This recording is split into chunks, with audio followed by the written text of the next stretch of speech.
Hi, I'm Tony Goldstone. So in this next stage of the video, what we're going to discuss is how to transfer the information from the calculator that we've just used into a scheme pay selection or SPE2 form.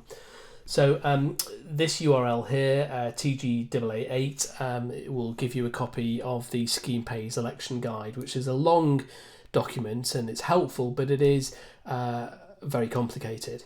And broadly, you can't simply ask the scheme to pay all of your charge from one of your pension schemes. You have to split them, and the way that you split them is prescribed. So this highlighted paragraph here basically says how much of your charge in each NHS scheme can pay depends on the pension input amount in each NHS scheme and the total pension input amount when they're added together from two pension saving statements we sent you.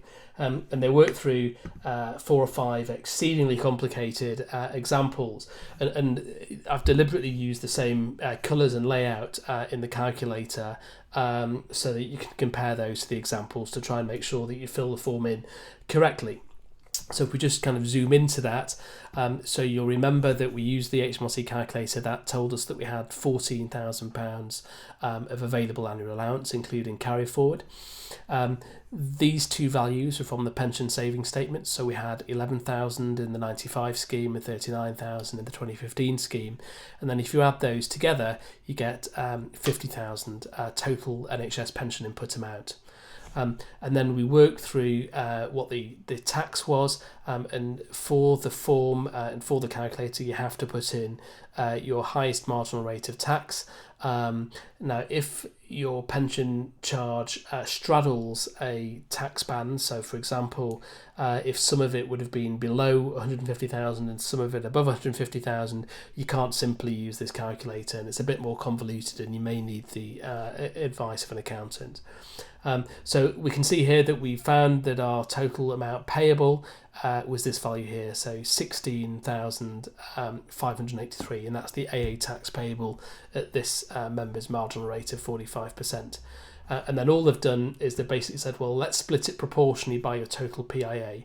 So we've got the 1995 PIA of 11k over the total PIA of 50k, and we times that by the total tax charge, and then that's the amount you can put in one scheme. And then similarly, we just do the same sum for the 2015 PIA. So we've got that value of 39,287 over the total amount, times by the tax charge equals that amount. And you don't need to understand how all of that works. You just basically need to do the calculator properly and make sure that you transfer these values to the SPE2 form. So now we've got those values.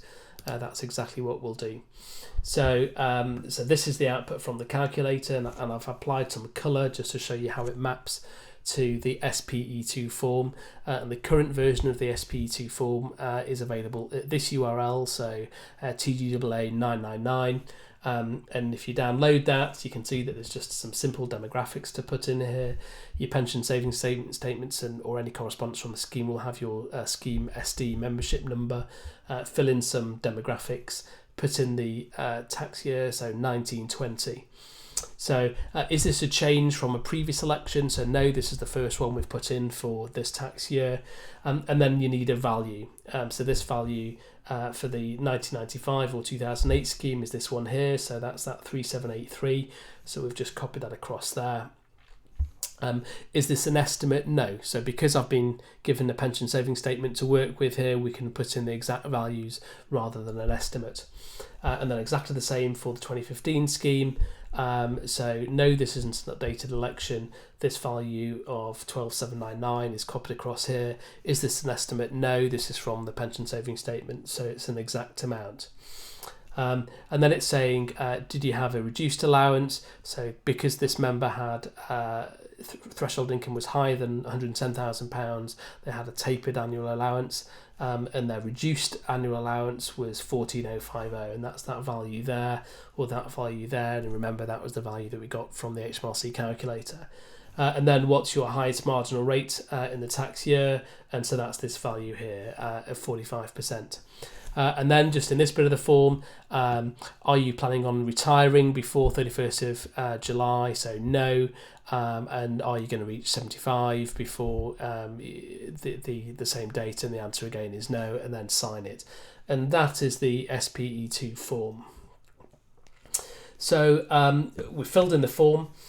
We've got a suggested template to send the form on the BMA website, and you can access that from bit.ly TGAA10. And then they'll ask you to just confirm your understanding that you believe that you're eligible to join the annual allowance compensation scheme. And then there's a number of choices, and so I've just ticked this top one. That basically says, I've received my pension savings statement, I believe the information to be correct, but you reserve the right to modify it, particularly because of the potential for it to change because of the McLeod remedy, the age discrimination case, which I'll talk about in a short while. I would strongly recommend sending both of these together via email to that email address, which is at the top of the BMA template, and I would also strongly recommend getting proof of delivery. These are important legal documents, and they're a requirement to access this compensation scheme for this member. This scheme is worth £16,000, so it's useful to have evidence that you filled in the forms and sent them within the correct deadlines. So far we've used an example of a member that's had the correct paperwork.